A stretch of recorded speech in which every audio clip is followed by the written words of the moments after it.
One. Hello, hello, everybody. I am here with two amazing women this evening. I am Chandra Brooks, also known as the Socialpreneur, and I am excited for this episode of The Future is Female. This is a show that uplifts and inspires women to live to their fullest potential. We highlight women in business, women in politics, and women empowerment, women activists, and any women that are inspiring, that have a message that can inspire other women across the country. So I want to say hello to two of my guests today. I have Carmen Milagro and Martha Hernandez. Wave, ladies, say hello to the Hello. audience. I don't know if you guys can see.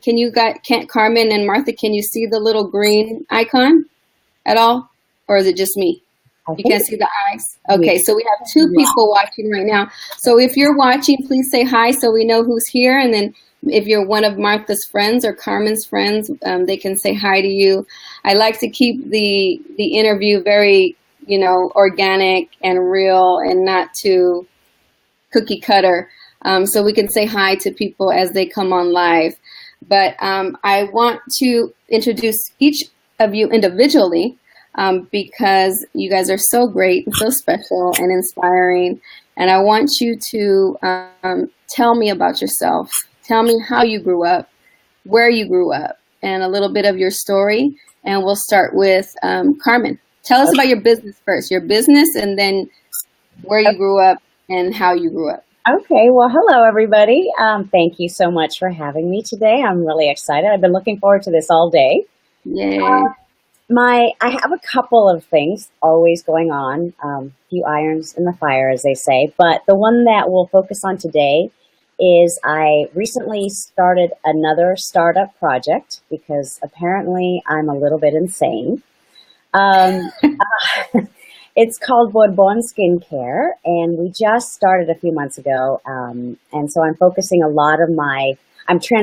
and focusing a lot of my attention and sort of getting back in that, building something from nothing mode. But simultaneously, I've always worked with children. And so we're also building an offshoot of my nonprofit, which is called Peanut Butter and Jam Music Sessions for Kids, which is a program. Oops. Hold on, Martha. Sorry. Carmen. My bad. Told you. This is what happens. I'm sorry. Keep going. It's okay. No worries. Start again. So I'm trying to transition into working on the skincare line, and Bourbon Skincare is the new company and the new project. But I've always worked with children, and the last 12 years. It's been that long, yeah. 2005, partner and I started a nonprofit where I work with children and music, because what I do in my business is very much, I believe, my purpose, at whatever time I'm at in my life. But my passion is music, and that's sort of mine, and I do share that, every so often. But what I found in working with the children in my music program is that there's this disconnect between being an artist and understanding and or loving the business of music. And so I've taken that concept of working with the kids in music and touching on the entrepreneurial side of things. And Dr. Nayeli and I have created a program underneath the umbrella, and it's called POP. It's Panel of Powerful Professionals, and we designed it to encourage Latina young girls and or boys, from the ages of the tweens to the teens to the early 20s, that perhaps never thought of themselves as entrepreneurs, but they're not exactly fitting into all the other boxes that everyone is trying to put them in. So those are the things that I'm working on right now. Awesome. Okay. Can you tell me about yourself, like where you grew up and how you grew up? Sure. A little bit. I'm San Francisco native, first generation. both my parents are immigrants from El Salvador, and I grew up in the Mission. I was born there, excuse me, I was born in the Mission, then grew up in South City when we bought our home. But we always had our root. I still have my roots in the Mission in San Francisco. In my household, I think it was a little bit slightly different than most of the other Latino families, like the compadres and the comadres, in that my mom was, I think she was just ahead of her time. And so I grew up never doubting myself, never thinking that whatever I wanted to do or put my energy into was strange or odd. It was just what I was meant to do. So she, when I was singing and performing, she supported that 1,000%. When I had some crazy idea to invent something or build something or, work with my dad in the garage or do some woodworking, she just thought that was fine. So I didn't grow up with that traditional, sos niña, you can't do that. Yeah. I grew up in a very different type of atmosphere because of her. And I always knew that she had my back. Even in high school, not that I was a rebel intentionally. There were just some things that I didn't agree with, like when in junior high school they were trying to force me to take typing. Well, in my head, my thought process was, well, I don't want to take typing. A, it doesn't interest me. B, that way, if I don't know how to type, I can never be hired as someone's secretary. And that is literally the thought process. That's what you were thinking about in high school? You were thinking about that? In junior high school. Early on. Yeah. In junior high school, I just thought if I don't know how to type, I can't be hired as a secretary. And so, of course, that created a little bit of an uproar in the school because no one ever had challenged that idea that girls were supposed to take typing. Now, I'm also dating myself. I don't even know if that still happens. But back then, those were the options. And they basically said, look, you're a 3.98, GPA student. You don't want to get in trouble, do you? So it was that passive aggressive sort of threat, and they said, well, we'll have to call in your parents. And I said, okay. And I went home that night. I explained to my mother what was happening. She said, okay. I said, I have to come in. And as what was the norm, I would have to always translate for my mother. So we sat, we went in, we sat in the office. She heard them, all their explanations and their reasoning. She turned to me and she said, so tell us again why you don't want to take typing. And so I explained it. And I said, they're not making any of the boys take typing. And my mother said, I think we have to figure out something for my daughter because she's not taking typing. Long story short, they said I could take woodworking or auto shop, both of which I loved, but I didn't particularly want to take classes in them. I did that for fun.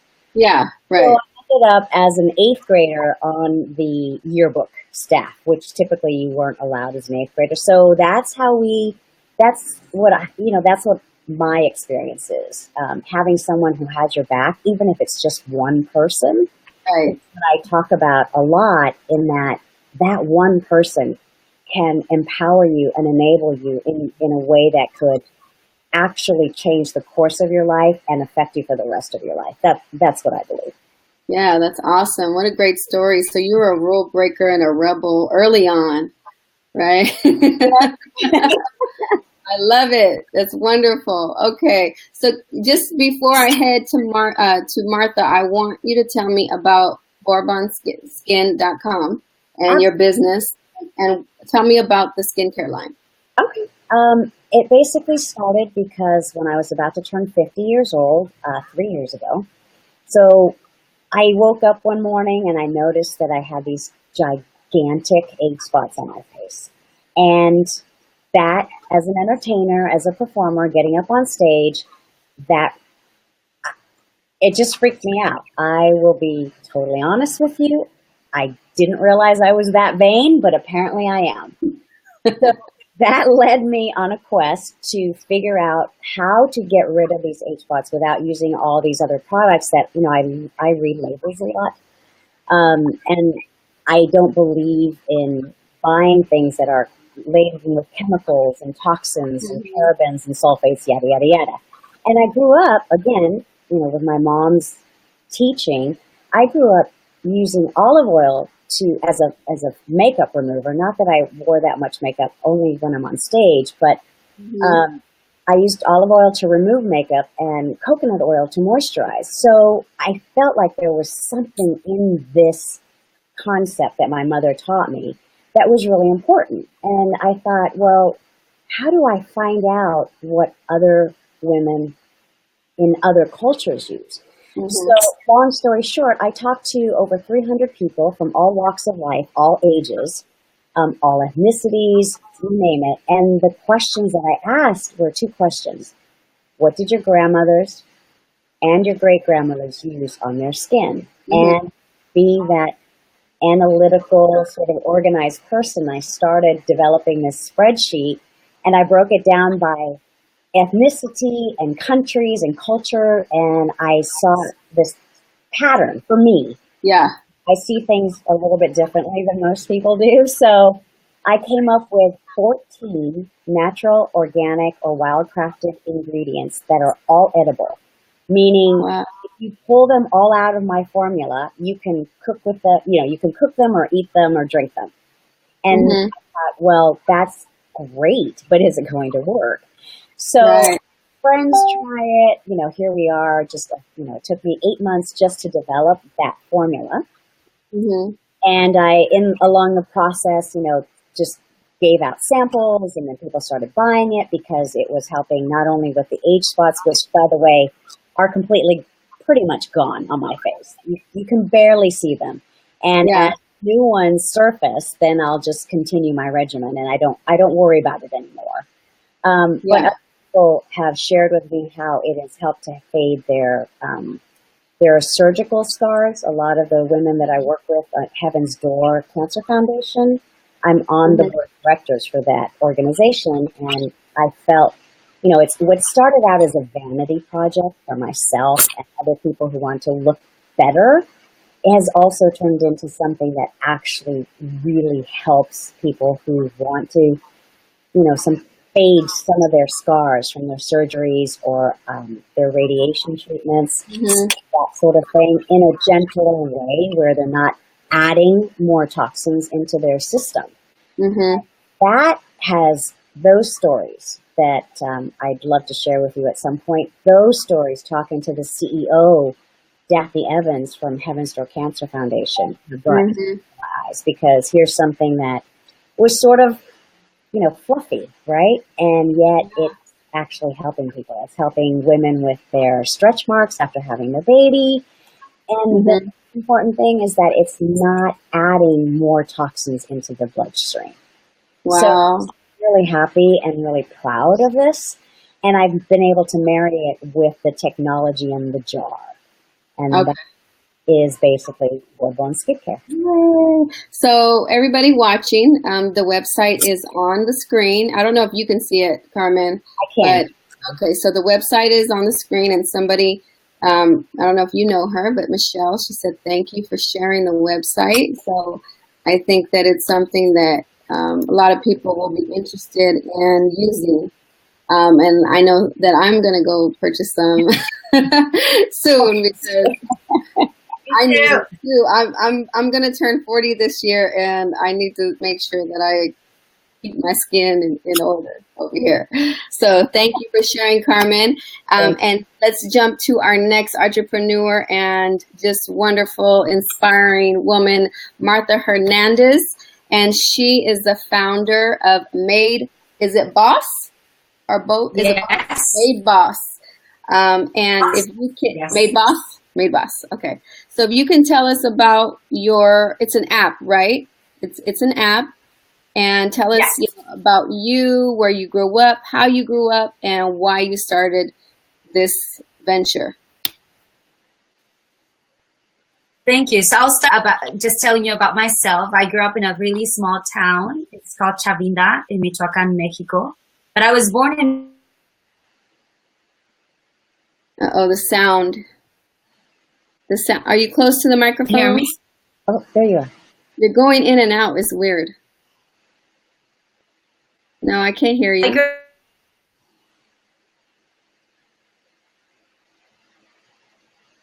Uh-oh. Oh man. Wait, I get. You're like in and out. So, do you have headphones? Do you have headphones? Okay, we're gonna see if Martha goes to get her headphones, if that works. And because I've been on a few interviews and they've said get headphones, and sometimes that works better when you put a headphone in the jack. For some reason, it helps with the sound on either side. So we're gonna go with that. But while we're waiting, hi Sandra Daly, she jumped on. I like to talk to the people watching and show them and say hello. Hopefully you've seen the website for Bourbon Skincare, so you can take a look at it and try it out. It sounds like a great product. But anyway, Carmen, so you know what? Tell me the other ventures you have going on. Oh my gosh. Well, I still am writing, and we're just about getting ready to go back into the studio to record my latest songs. And I've had some preliminary meetings with some amazing musicians that, you know, have toured with Mariah Carey or Boz Scaggs, Living Color, and Tony Coleman, who is going to sort of help me with this project. He and I started talking about this close to 3 years ago. So now it's been, you know, like we've been kicking it around and we keep talking about it. So that usually is my telltale sign when I can't stop thinking about something that I do it. So we are going to produce a demo. And this is not my personal project. This is another project. So in addition to what I'm doing with Bourbon Skin and Pop, you know, helping young entrepreneurs, I'm looking at 2 different music projects, and I also have my ongoing business that my lovely colleague, you know, sort of, she can handle it all. I don't have to worry about it too much. So very exciting. That's great. That's great. You sound like me doing several things at one time, but you know, people think I'm crazy, but I say I can do it. If I can do it, then leave me alone. I got it. Martha, let's test that. Is that working? Can you say? Oh. No, we can't hear you. Not working? Again. There we go. Okay, is it better? Yes. Stay there. Don't move. Okay, go ahead. I grew up in a really small town. Oh no. Here. It was. Keep going. Maybe, I don't know what's going on with the sound. I told you this Be Live TV, love, hate with it. But I'm moving. Oh, you're walking around. And I'm walking and then turning on the light here. Hopefully, is it better? Yes. Okay. Maybe the location was the issue. Maybe it is. Yes? Okay. All right. Yes. This is part of my kitchen. I grew up in a really small town in Mexico, but I was born in Oakland. And I remember growing up, I used to see this woman that would come to every house in the town. It was a really small town. It's called Chavinda, Michoacan. And she would sell avocados. And my family used to make fun of me because every time they would ask me what I wanted to do when I grew up, I said, I want to be like that lady. I want to sell avocados. I want to go door to door. And I want to make money. And so eventually, when I was maybe 4 or 5, I ended up selling tangerines from our backyard in front of our house. And when I was 7, my mom started a small business selling chicken right outside our house. And so my sisters, I have an older sister and a younger sister. We would wake up every morning really, really early on, and would miss all this fun that all of our friends were having, and we would work. And the reason we were working is because we didn't want to go to public school. We knew that going to the small private school in our town, the Catholic school, was better, and we could eventually become someone. So we ended up telling my mom that we would work so that we could stay in school. And at the time, my dad was a farm worker, but he got lost. He was drinking a lot and ended up in the streets of Arizona as a homeless. And eventually my mom and sisters, we came back to the States to look for him. And we ended up in Oakland. So growing up was tough. Oakland was not diverse as it is now. So it was really difficult for first generation Latinos. And even though I was born in Oakland, I still consider myself an immigrant. I didn't learn English until I was in high school. I thought we were going to go back. And so I never wanted to learn the language. I was stuck with going back to our little town. And so, yeah, that was sort of the story, the typical story you hear of people that come from really small, poor communities and look for opportunity. That was me growing up. Went to college in LA, and this was sort of like, you know, the village raising me, tons of mentors, full ride to college, and went to Occidental. And when I graduated, I came back, did the Coro Fellows program in public affairs. I thought I wanted to be the mayor of Oakland. Uh-oh. The sound again. Okay. I'm just going to...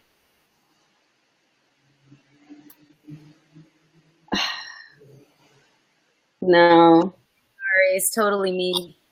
Okay.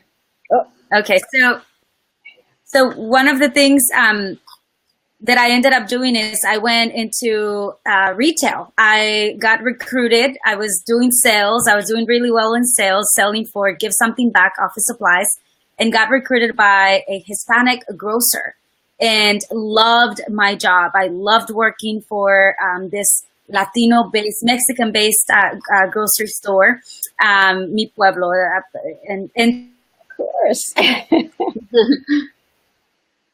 Her story's so good, and we can't hear you.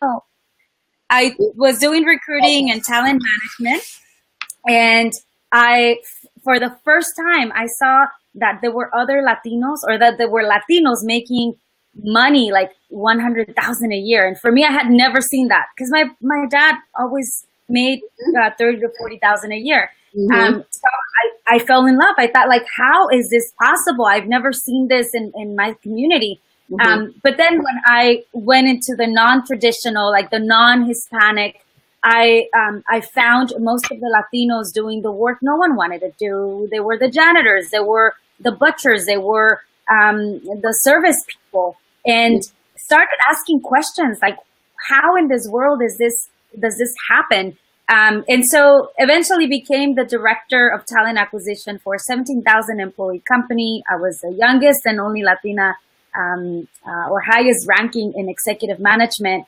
and access to this information from EEO reports and different processes on selection. So I started standardizing and I started looking at different points of selection.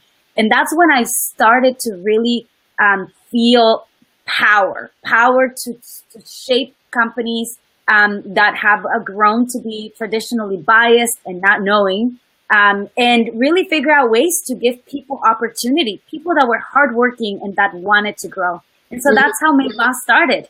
Now we have a solution that we're working on. It's a software enterprise. We sell to, the goal is first going into retail, but then going to service, hospitality, and in construction, any industry that is either growing or employs a large number of non-traditional professionals, and really support them through a mobile app in understanding their talents, and then having a personalized, individualized plan that tells them what to do to get that next promotion.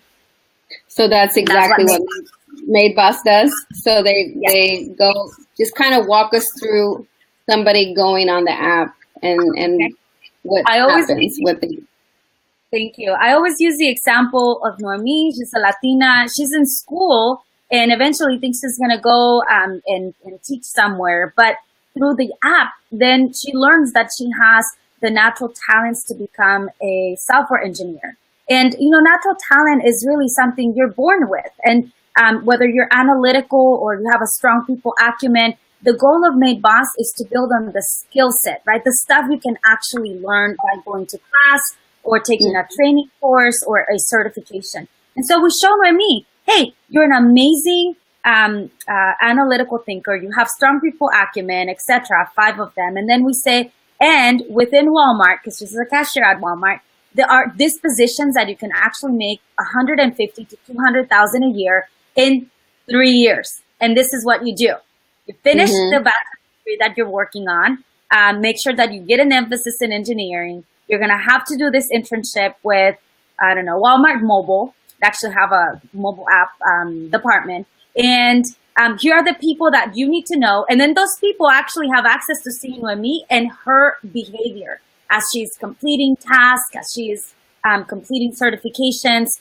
And then she can also see where she's at in the process, right? We send her daily notifications or weekly, depending on her activity, and we celebrate every win with her. We share that analytical data, or, you know, right now they call it machine learning, all of that stuff with management, so that her immediate manager is not the only one responsible or accountable to her growth. And now the entire organization, HR, talent management, can see that Noemi is actually someone that they need to grow and develop, instead of the person who doesn't want to grow from within, who wants to go and be a doctor and they're about to graduate, and that's the one that's actually getting the promotion because the manager likes. Wow, that's brilliant. I mean, that's brilliant. For you to come up with that idea, I think it's something that is much needed in all industries. I mean, I am the staff director of a large union, the regional director, and I oversee about 40 staff in Northern California. And that would be helpful for me, you know, to identify people that we're going to focus on. And I know that's something as directors we talk about. We're like, who are we going to invest in? Who are we going to put this time into? And who is only here because it's a stepping stone and they want to go somewhere else and they're not interested in being here, right? So that's definitely something that I would use. So thank you for sharing that. I'm going to share a comment from Michelle. She said, "This is amazing. I wish we had this during my college years." I could have had all these like 5 years of doing, you know, completely different things. But you mentioned union, and you know, my last role I had, it was a unionized environment. And one of the things we learned is that because of the seniority, process, that there were people being promoted that were not working towards bettering them. Sound again. And so they were, if they were to lose a job and go anywhere else, their transferability ability was not there, and so they had to take pay cuts. So thinking about what does it mean to be relevant in this job and in any other job, if we help employees win, companies win, and that's exactly what we want to do. Yeah, exactly, and vice versa, right? If our employees are happy and they feel that I have room to grow and that they are valued, they're going to work harder for you too. So it's a win-win. It's a win-win for the employee and for the employer and the company. So I think that's brilliant. Isn't that brilliant, Carmen? Like that. I mean, oh my God. It's always about the bottom line, right? Yes. Yes. So you both shared your businesses and your vision and your ideas. So Carmen, I'm going to come back to you, and I want you to talk about like when you wanted to start this skincare company. You kind of touched on it earlier, but what was the first step you did? And I think you did mention it, kind of asking questions, doing the research, right? Because I know several women and so just individuals, they're scared to take that leap and start something. They have an idea for a skincare line or a perfume or some type of product, right? And they're scared to take that leap. What advice would you give to somebody that wants to, start a business, but they just don't know where to start? Well, it's funny that you asked me this question because that's actually the curriculum that I just created and completed for POP, which is how I believe, and Dr. Nayeli, who's my partner in this, and James Patrice, who's 19-year-old, he's an entrepreneur already. And we each have completely different stories. And for me, that's the starting point. So that's what I work on initially with these young people that we're having these workshops for. The idea is, my belief, in order to have an idea, a product, or a company, how do you, where is that starting point? And for me, it's knowing yourself well enough to know what your story is about whatever it is that you want to put out into the world. So part of the exercise that we do is to tell the story, just like what we're doing here on the interview. Who are you? Where are you from? What did you think of and why? And what's the purpose in the world? What are you trying to accomplish? And if the answer to that last question is, I just want to make millions of dollars, that's okay. But if there's something else that drives you and motivates you, you hopefully are able to, through our training process and our workshop, hopefully you start to tap into that. Mm-hmm. I do believe that every idea stems from your ability to tell the story, whether it's marketing for someone else, whether it's marketing for your own company or your own product. How you tell the story, who you tell the story to, who are your clients, who do you want to tell to, all of that. So my that's sort of the long answer, but the short answer for someone who's just starting out, I would say really spend time with yourself to figure out the who, the what, who you are, why you're doing what you're doing, what you want to do, and how you want to do it. And the how question to me leads you, well, how am I going to learn how to do that? And so this next step for me is find mentors. Find people that you admire. I don't know a thing about skincare, and I didn't, at the beginning of the 18 months that I spent researching all the ingredients and what my approach was, because I did feel like it was a little bit different than most of the commercial skincare products that are out there.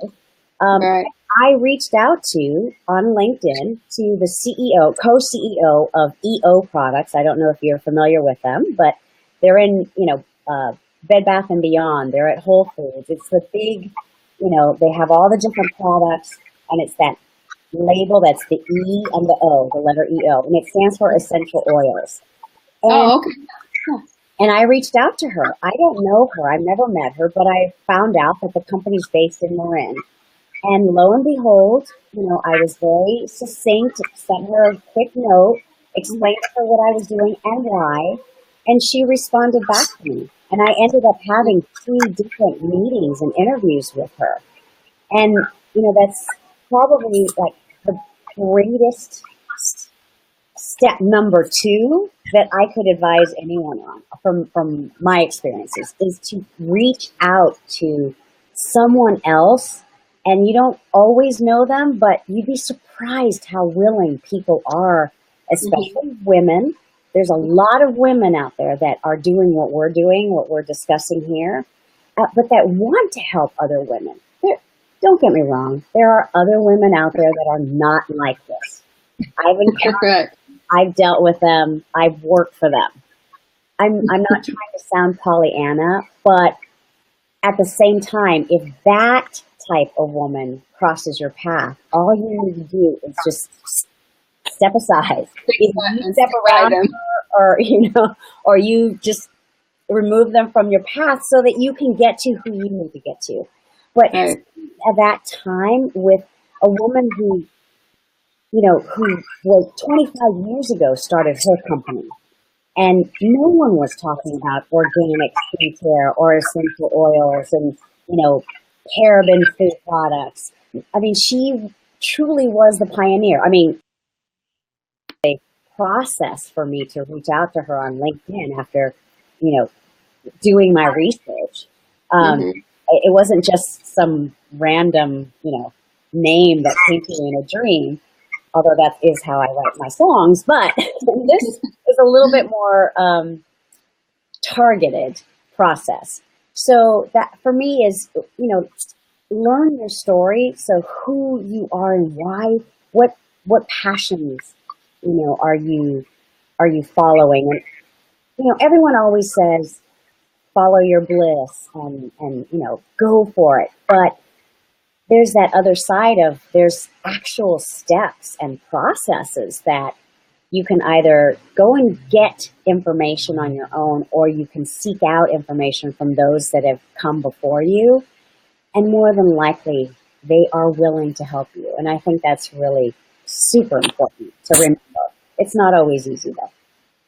Yeah, and I think that a lot of people are hesitant also because they don't even, like you said, they want to start a skincare line or a product or some type of service, but they don't even know like how you even get that made. Like, how do you manufacture it? All those details, I think, is a stumbling, and a roadblock for a lot of people because they don't know where to go. So it's very important that you have mentors and you have people in that industry that you reach out to. You have to do the work by networking, partnering, and communicating. And, if you don't put yourself out there, then nobody's going to know you're there, right? So you have to reach out. If not, you're just going to be hiding under the rock, wondering why your product or service is not going anywhere because nobody knows you're there. So you have to get out and network and get to know people and have mentors.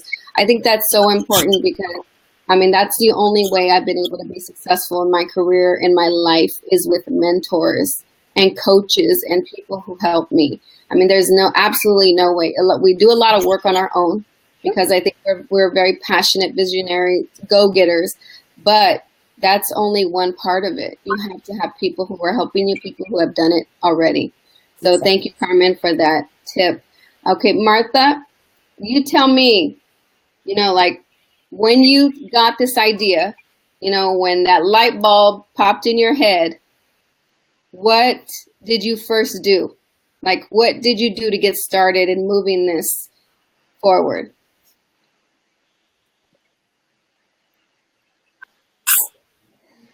Sound again. Like, okay. Maybe move again. I'm just hopefully this works. Yes. Okay, that's better. It was better. Oh no. I'm like, I can hear you guys perfect. Okay. This is not. I can hear you now. Okay. So Yeah. It's started telling first my team manager, I kept saying, like, imagine if there was a program, or imagine was some app. Like, yeah. shoot. And Be live. It's those going to kill me. actual most out had access to this information, but No. Oh, the sound. well, Can you try to move, Martha, again? Because the sound is, and we really want to hear you.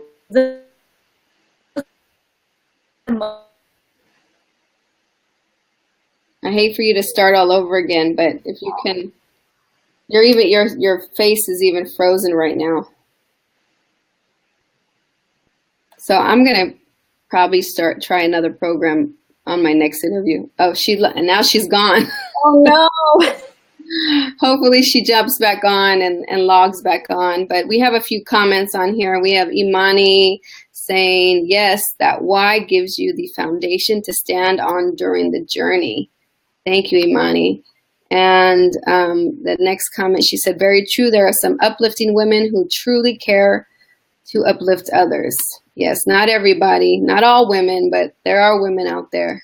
And when you find them, do not let them go. Hold on tight. Hold on super tight. Yeah. It's absolutely same here. We can't be on an island in this business. Yeah. You can't, because you're not going to go anywhere. You're going to wonder why. What's going on? How come I'm not going anywhere in my business? Well, because you're not out there networking and getting out there and talking to people. Another comment we have is, thank you, amazing leaders, for sharing your story and ideas and very valuable information that you are providing. So we're getting some wonderful feedback, which is great. And I'm hoping that we get Martha back on here. Oh, let's see. Okay, there she is. Let's see. Get her in. Martha, are you there? You were there.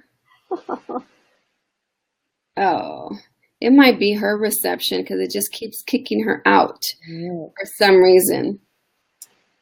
Thank you. Okay, let's try again. She's back. Yay! Okay, can you hear us? I can hear you fine. Oh. Okay. So, I don't know what's going on with this. I don't know if it's Wi-Fi or be live. it's from my internet connection. So I think I was explaining how I shared it with people. And I remember in particular this one weekend I was at a family party and I had all of my nephews were there and I just simply shared it with them. So it's essentially the very first group that I thought this could benefit was high schoolers and college level kids. And then I thought, oh, what if we start earlier, like middle school? Like no one's tapping into middle schoolers. And what if we can essentially inspire them to become? And when I thought about, the entire steps of, is this a viable business? Am I going to make money with this? Or is this a nonprofit? Then I realized people are not going to invest in me or in this idea if it's not coming from a real need that I've personally have seen and experienced in a business environment, right? I want to make money. I have to show that it actually is a need. And so I drew from my experience. I understand this problem, and I know that companies will pay money because right now I manage the money that pays all the systems.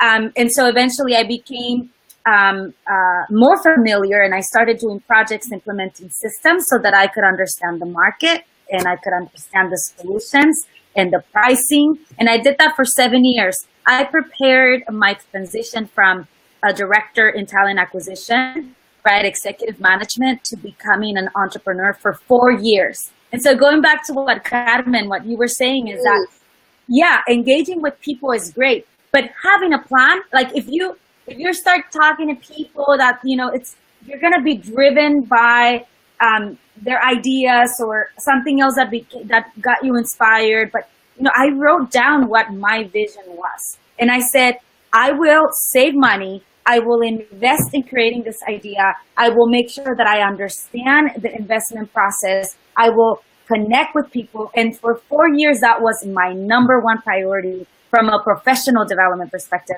And even the job that I had last, I told them I could only give you, my goal was 4 years because I will be starting a company. And they're like, well, you can shape it up and make sure that we are functional in less. Thank you. And so I got it done in 2 years and transitioned out a year before than I thought. So, it's kind of like taking the leap. Yeah. It's an educated risk. It's a planned risk. And I would not be able to do it by myself. I'm a single mom. My parents live next door. This is my home. I have a mortgage to pay. I don't have baby or sugar daddies like people, say. You probably get stuff, not all the time. No, I got my own. And daddy, you don't. And that's something that it doesn't just come. Like you have to prepare. Every day I did something to make progress. Every day I made sure that I read 10 minutes on talent acquisition product. What are the struggles that people face? every single day. I had it in my calendar, my learning time. So that, is a good point, because I think that people that want to start a business and they want to be an entrepreneur, they get so frustrated right away if things don't happen overnight, if success doesn't happen overnight, or they think that, even in their first year business, they give up because they're not making that profit or that money that they wanted to, right? So that a lot of them give up and stop. Or they're scared because they feel like they're not going to make any money, or they didn't plan, like you did. You planned for 4 years. But what, I'm afraid. Even though I planned, I said, even though I planned, there are days that I'm afraid. The thing about, right. I think important about entrepreneurship, like I don't see myself as the smartest person, but I am very hardworking and I am resilient and I'm like, I go for it. But in this, the way in which we're presenting the conversation is that it's not about being afraid or not afraid. It's about being afraid and still doing it. Like that's the thing that I think separates people that really get things done versus the ones that don't. I just launched a campaign, an equity crowdfunding campaign, inviting my community that have never even heard of this, right, to invest in my boss. And the first night, there was one investor. The second night, no investors. The third night, I'm like, oh my God, what in the world did I do? This is not, I was dying. 3 days, a lot of anxiety. Maybe this was not the right thing. Maybe this was my first mistake. And like magic, the money started coming in, right? Last night, I had an 8,000 investment from several people. And so now we have traction. And I'm like, oh, we might end up at 200. Who knows? But it's fear and not letting fear be the reason why you don't do it. And I think that's key. Right. Taking risk and just jumping, right? Just go for it. You never know what's going to happen, but it takes a whole lot of hard work and not giving up. Yes. So thank you, Martha. I'm going to come back to Carmen. Carmen, can you tell me, like, when you first went into the ventures of just entrepreneurship and starting businesses, what were you most scared of? Well, let me think about this for a second. I think, it had a lot to do, for me, I did do a couple of careers before I realized that where I thrive is in the entrepreneurial risk-taking mode, no matter how scary it is. I did, like Martha, I loved hearing what you said, because a long time ago, that is how I jumped into the entrepreneurial world. But I did it from the artistic perspective. So for me, it was, previously I had had a career, 12, 13 years in hospitality, one of the few Latinas in, upper management. I was being groomed for that, general manager, yada, yada, yada. But the same thing that happened to me in junior high school, where everyone had these plans for me, and I was like, well, yeah, this is great. And don't get me wrong, I love the hospitality world, but that wasn't what was giving my soul, sort of that rev every morning. And I was getting burnt out, and I was making all this money for someone else. But I still didn't know what I wanted to do. And so then I went from that career into project management, which it was, dealing with 50 different projects all at once and managing them all and managing people for those projects. So the few projects that I have now actually are not that much compared to what I've done in the past. But the same thing, it was during the .com era. I was 80, 90 hours a week. I was making very good money. I was the only Latina in our company. But there was something missing. So right about the time when I was going to turn 30, I started expressing that need. There was something missing. And the response that I got all the time was, oh, you just want to get married and have babies. That's what it is that you're missing. You've got this great career. You're traveling. I was like, yeah, no, that's not it. I did want to get married, and I was hoping for children, but that was not it. And what I ended up doing was very similar to you, Martha. I saved 2 years worth of salary because I don't believe in being a starving artist. And I knew that what I wanted to do was to follow my talent and my passions in music. So I paid off all my bills, paid off my car. I had a different type of lifestyle that I was like, well, I don't want to leave this lifestyle. I still want the things that I want, and I still want to be able to do everything that I want to do. So with that intention, I launched myself into the first entrepreneurial project, but it was based on all my passion in music. So long story short, I made a huge mistake trusting a producer who took some of my money because we were supposed to be partners in a studio and production company. I did not do my due diligence. I trusted, I believed, and we were friends. For me, there was no reason. There was no other reason. I just didn't imagine what people are capable of. So my biggest fear was from that point on. It really wasn't jumping into it because I had the plan. I thought I had it all worked out. The fear came for me after the betrayal.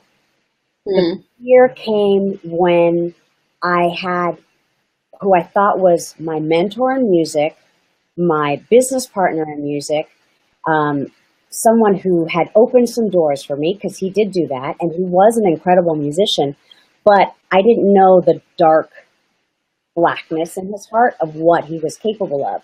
And so the fear for me after that experience came from doubting my people sensor, doubting myself and who to trust, and well, wait a minute, just happened. Yeah. That was actually my greatest fear. And I still have it. But what it has done for me is made me much more, doing my due diligence, putting everything in writing. So I learned from it. It was a bit of a heavy financial tuition in the music business. And the betrayal became very personal when he sat me down and said, I never agreed that we were partners. This is my studio, and you don't even sing. So the learning. Yeah. Oh yeah. And it was a tough one because for 6 months, I just wanted to hide. And I did. Wow. 6 months. But long, and I learned. And he was right about one thing. The comment that he made to me before telling me that I couldn't sing was that I didn't know the music business. You're going in and out now. Uh-oh. And he was right. Okay. So I taught myself the music business. I'm sorry, we didn't hear that last part. The one thing, is that okay? Can you hear me now? Oh no. Yeah, it's taking you in and out right now. What I'm going to do just right now, I'm going to just ask the audience if they have any questions to pop the questions on, and then we can do one more question, and then we're going to take questions from the audience watching. And Martha, you had stepped out, or you had popped out for a minute when people were commenting.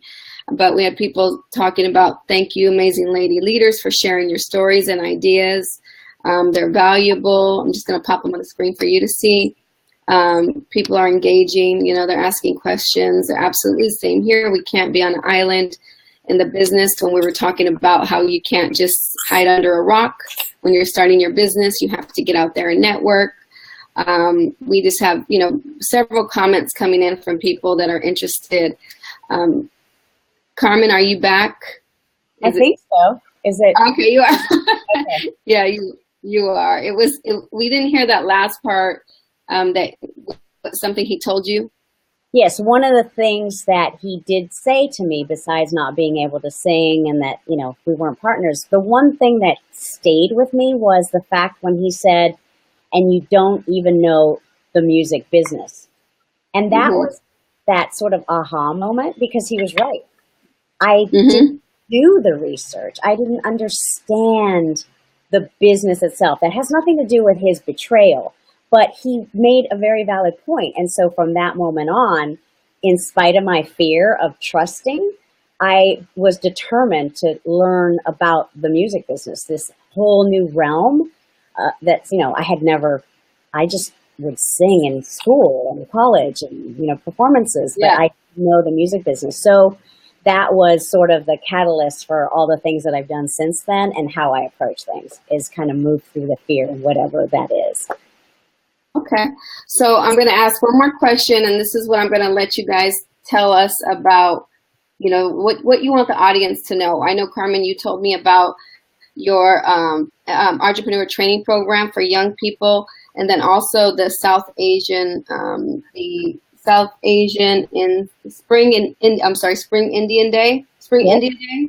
So if you could tell us about those two projects, Sure. and then I will ask Martha the same question. Okay. So POP is a program. It's under our Peanut Butter and Jam Music Sessions for Peanut Butter and Jam Music Sessions for Kids. And POP is a program under that umbrella. It's a nonprofit that I started in 2005. And the idea for POP, if you go onto Facebook, it's at POP for All, POPP for All.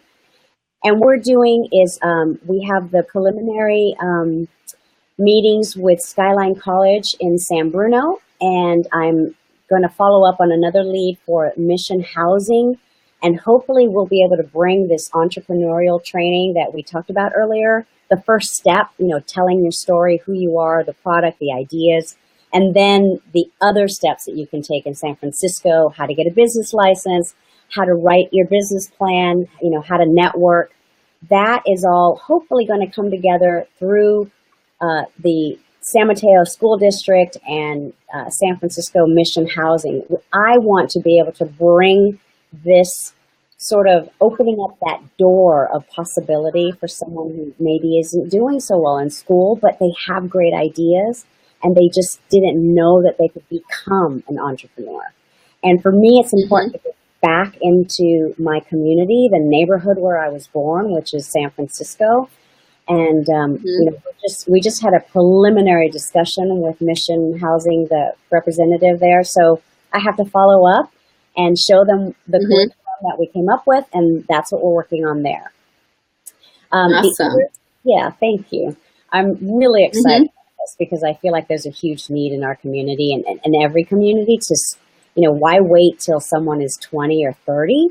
Why not start possibly helping them at 11 years old or 12 or 17? And then the other thing is I sit on the board for Heaven's Door Cancer Foundation, and we are walking in the fashion show. It's June 10th.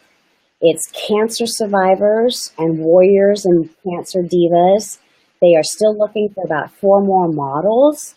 And this day of celebrating your victory over this disease. I am the point of contact. You can reach me, and basically you'll get your hair done, your makeup done, and all your wardrobe done.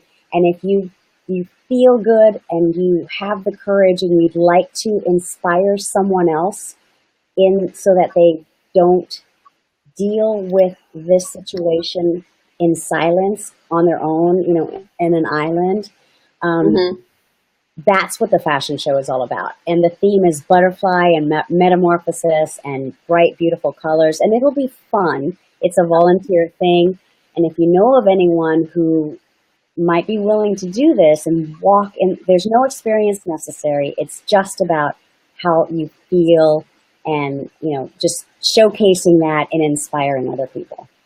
And you have 4 more slots, you stated, right? Yes. And any age. So it's open to any age. If you want to honor somebody or bring somebody who needs an uplifting in their life and to feel good about themselves and they're a cancer survivor, please reach out to Carmen. What's your email address, Carmen? It's Wahoo. It's WAAHOO at mindspring.com. That's my personal email. I'll get you all the information. And All it's right. June 10th in Union Square, and there's over 10,000 people that attend the festival.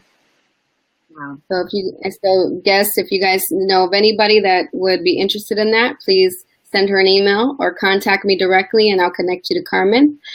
So Martha, tell us, what do you want us to know about your crowdfunding and what's the next steps for Made Boss? We are, actually, we have a timeline, and we've met every single,